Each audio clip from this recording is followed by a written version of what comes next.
কাগজ ফুলের এই আইডিটির নাম হলো পার্থ। বেশ পুরনো এবং হার্ডি একটি ভ্যারাইটি। ইম্যাচিওর অবস্থায় ফুলগুলোর কালার হয় অরেঞ্জ আর ম্যাচিওর ফুলগুলি পিঙ্ক। আর এই ফুলের প্রত্যেকটি পেটাল কিন্তু বেশ বড় হয়।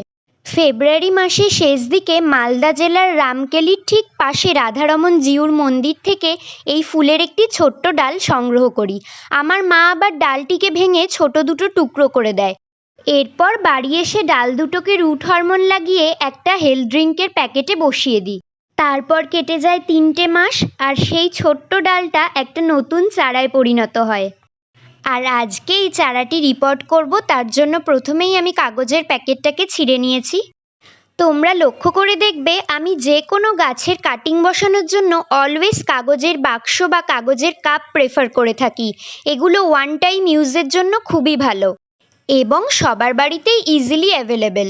একবার চারাটি তৈরি হয়ে গেলে খুব সহজেই কাগজ ছিঁড়ে নিয়ে চারাটিকে তোমরা অন্য পাত্রে রিপোর্ট করতে পারবে।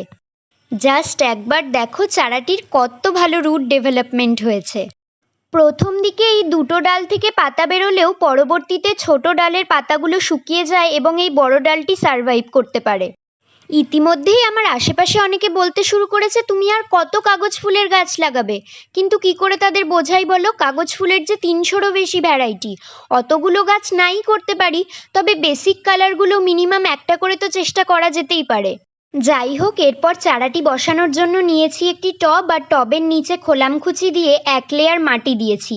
আর এর ওপর থেকে কিছুটা কলার খোসা ছোট ছোট টুকরো করে আর ডিমের খোসাগুলোকে হাত দিয়ে যতটা সম্ভব গুঁড়ো করে দিয়ে দিয়েছি। এগুলো মাটির নিচে চাপা পড়ে এবং নিয়মিত জল দেওয়ার ফলে গাছের জন্য ভীষণ ভালো খাবার তৈরি হবে। এরপর খুব সাবধানে গাছটি বসিয়ে পুরো টবটিকে আমি মাটি দিয়ে ভর্তি করে দিয়েছি এবং দিয়ে দিয়েছি জল। এরপরে ফুল ফুটলে তোমাদের আপডেট দেব। চলো আজ আসছি, টাটা।